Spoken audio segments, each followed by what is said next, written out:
permanently well, isn't it? Living in Sussex or whatever and having to do the self-isolation. How's your coaching going at the moment? Yeah, How's it going at the moment? we obviously maybe early June, but we're just unsure of really what's going on at the moment. Like we just went to the had to go for a checkup today, and we got there to walk in, and I wasn't allowed in. And they're saying at the moment, fathers aren't allowed in for the birth, but again, that's just one of them things, isn't it? Obviously, I'd love to be there for Jem and the baby, but it's just crazy what is going on to think of that, and how everything is at the moment, and it's just mental. And there is a lot bigger things going on, but yeah, it's mad. It's a crazy time to be thinking of having a child now. We can't even go out and look for prams or bedding or anything. We're just doing it all online because it's the only way to get things delivered. Yeah, it's unprecedented times. It's kind of like the most unique, bizarre, strange times ever, I think, as well, especially in this current climate. But there's a bloke called Mark Leader who lives in Faversham. He started off a Lads Without Sport and a Ladies Without Sport, like Facebook, Twitter account.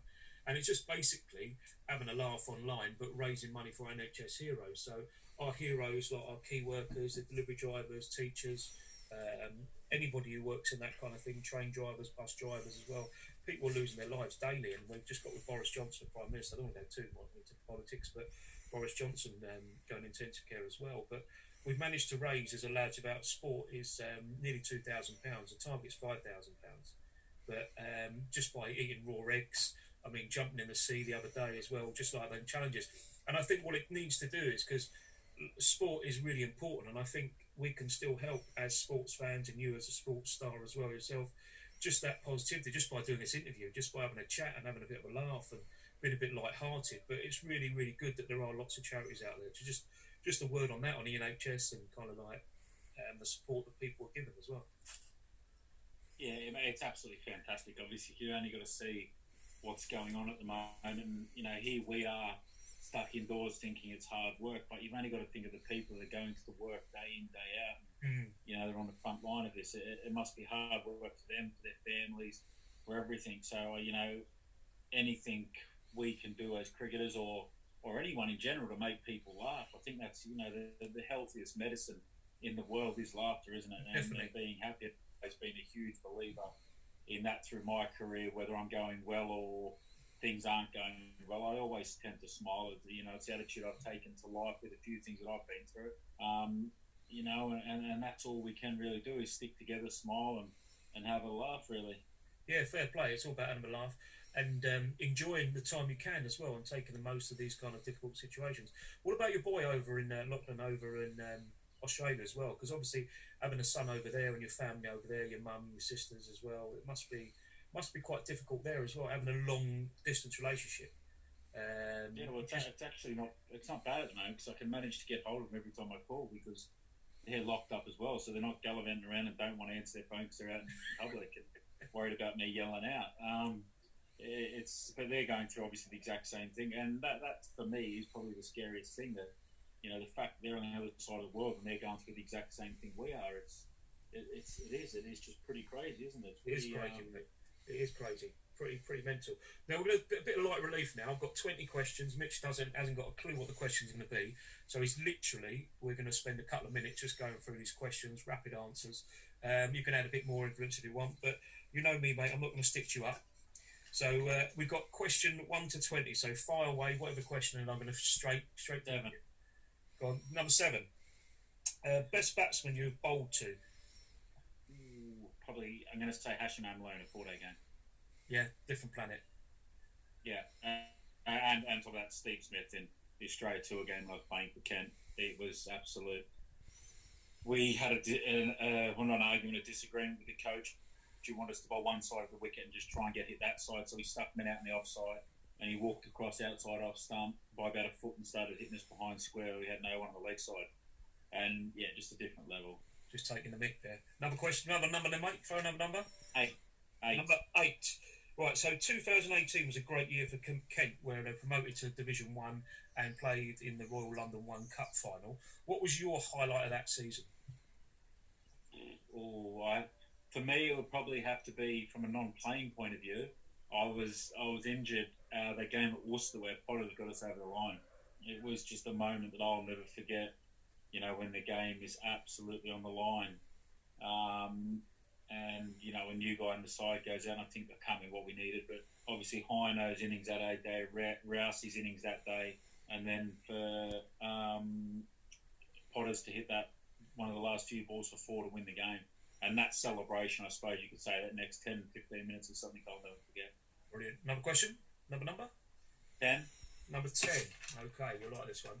So, what's your golf handicap, and who's the best player at Kent, and also your favourite golf course you've played at? Oh, so it would have to be my golf handicap's 10 at the moment. Darren Stevens is the best golfer at Kent. He is a bandit, and he's just down at Prince's there. I love it down there. The golf course, the people that run it have been fantastic to Kent cricketers in recent times.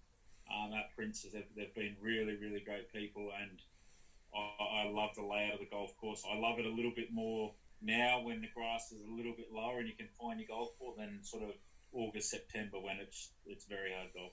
Who's the worst golfer in the Kent squad or the current Sussex squad as well? The worst golfer? I haven't played golf with any of the Sussex lads yet, unfortunately. Obviously, got self-isolation. Yeah, silly question. Yeah, we've got some footage actually. I'll show you some of this footage. Let me show you. So this is actually, I can show you this exclusively because this never got out. This is, I organised a golf day last year. Brilliant. World exclusive for Mitch Clayton. For the whole Kent team. And we actually, so I made everyone tee off in front of each other. Brilliant. And it was, I stayed Darren Stevens as a scratch golfer. Now let me find these videos. Where are they? They're here somewhere. That summer just gone. Oh, there we go. Yeah, I'm getting somewhere now. Oh, here we go. Here they are. You can embarrass Steve. So this Darren Stevens.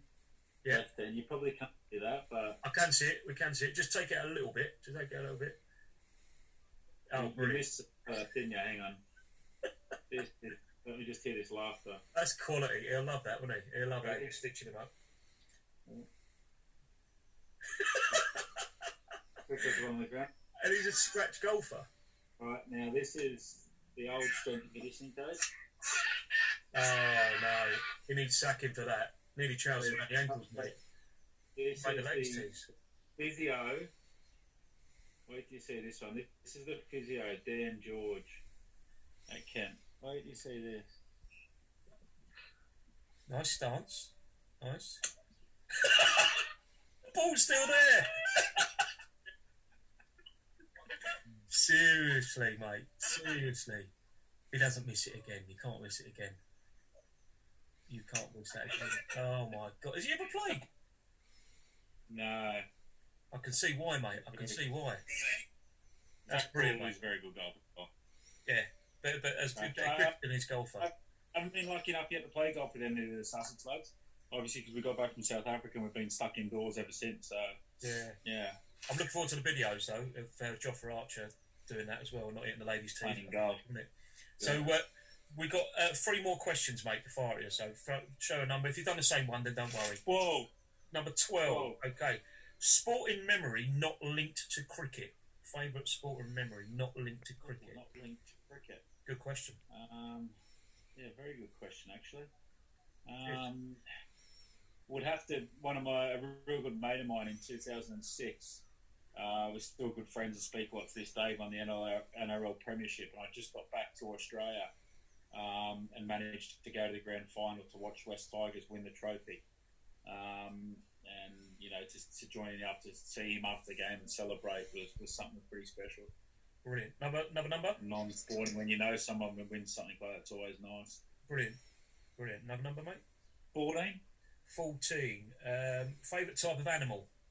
Random one, that one. Oh, animal. Would have to be a dog. I've got a dog at home, so it'd have to be a dog. Got to be dog. Another number, 16. Mate? Sorry? 16. Most famous person on your phone? I like that one. Most famous person on your phone? Can be cricketing or non-cricketing. Cricket, you'd probably just have to be Ben Stokes, wouldn't it, the way that bloke's life's going at the moment? Yeah, he's done all right. Who's that, Ben Stokes? I don't think I've heard of him, mate. Yeah, it'd just be all cricketers. World champion Ben Stokes, what a player. It is. Right, three more numbers, mate. Three more questions. So what number? 18. 18. Best cricket ground you played at? Best cricket ground you played at? My favourite ground has to be Trent Bridge. I don't know why, whether it's just I've been involved in some fantastic games of cricket there, some good atmospheres, and I've done okay there, so I'm going to have to say Trent Bridge. Brilliant. Okay, two more. 19. 19 is favourite song. Favourite song? We've got a favourite song? Favourite song? I just probably have to get my playlist for that. Not Stitch You Up, but it's got to be your wedding song, isn't it? With Gemma? Yeah, I can't remember what that is. I can't remember mine either. I got married 10 years ago, and you got married recently, so yeah, you got no experience. Yeah, it's Valentini. No, it's not. That was Steve-O's wedding song. I've got that on my phone. I'll have that. Go to number one. Go to number one. Number one is favourite film and why. Don't do the one from Ben Bio, mate, because you stitched me up on that one, didn't you? What's that? The Shawshank Redemption? Yeah, but it wasn't, was it? Favourite film's always a tough one because I can never. There's so many films, isn't it? You just think, oh, that's fantastic. I don't have one like Gemma's got all her films. She tries to make me watch all these Lost Boys and that she thinks fantastic. But from growing up, I would have to say Free Willy. I must have watched that 100 times. Oh, mate, that's brilliant. That's emotional as well. I still cry now. I had to watch that times as a child. Okay, mate. I'm going to go with question 5 because I like this one. Most embarrassing teammate and funniest teammate you've ever played with? Oh, funniest teammate that I played cricket with, Keezy, hands down. Rob Key, yeah, he's a funny lad, isn't he? Yeah, Rob's very, very funny. Most embarrassing teammate, Joe Denley. England cricketer, Kent. Yeah, Joe Denley. He's quite a like messy bugger in the change rooms. Does that annoy you? Yeah, his flatulence is very bad. He I'd say annoying, definitely. Joe got under my skin, I got under his skin. We're very good friends, but I got under his skin as good as anyone. I bet you do, mate. I bet you do. And if you were an alcoholic drink, what would you be and why? Oh, just something just a Foster's, because everyone likes to drink it. Foster's, yeah. That's an original answer, mate. I'm glad you thought about ages about that. Favourite cheese? Because I'm just throwing all the questions in now. Oh, favourite cheese? It's like wines, mate. I don't say I've got a favourite wine. I eat any cheese and I drink any wine. Brilliant, mate. Brilliant. What about your favourite sporting idol? That's the last of the questions. So your sporting idol. It would just be Glenn McGrath, wouldn't it? Growing up as a young fast bowler. In Australia, I was saying to Busy the other day in South Africa, I seen him during the Big Bash, and I was so tempted to go up and introduce myself. I was like a little kid. Have you never spoken to him? I've never spoke to him, and I didn't. Really? I said that to Busy. I was going to go up, and he said, "Oh, you idiot, go up and speak to him." It was crazy. No, I actually did. I'll see if I get him hold of him for you, mate. You know what I mean? He's on my phone. Yeah. But, no, it's been absolutely brilliant talking to you as well. And like this lads about sport and ladies about sport, it's great that you've got on board and you can support that kind of thing as well. So a little message to the lads and ladies about sport, which are basically trying to make people happy during this time and also raise money for NHS. Yeah, what a fantastic idea. I think, anything you can do, from silly things like jumping in the ocean where your mate's going to throw a bit of money in, even do silly things like one of my best mates back home's got a skinhead, complete skinhead. Now I've always had a beautiful head of hair. I'm not receding. I'm nothing like that. But just to feel bored of. Okay, that is obscene. I love it. Did you do it for charity? Feel bored. I got the razor out and raised it to a 0. So my wife, I never wear a hat, but Gemma's making me wear a hat at the moment because she says I look like a thug. So, brilliant. Anything like little initiatives where you can bet your mate 20 quid, 30 quid, shave your head. You can't say no as a person if the money's going to charity. No, of course you can't. Of course you. We had about 50 people just eat a raw egg, and that is horrible. That is ridiculous. Yeah, we raised something like 400 quid. It doesn't matter, does it? It matters what the challenge is and stuff like that. But But yeah, it's been absolutely amazing talking to you. Hopefully, during the next few weeks, we can talk to you again and have a bit more of a chat and get people to ask their own questions, and I can get them online as well. But it's just a real coup to get your interview with you, and absolutely amazing to spend time with you and have a chat with you during this time. So I wish you all the best of health, the Sussex lads as well, and Gemma as well, and all the best for the future. And we'll speak to you soon. No worries. Cheers, Cheers, mate.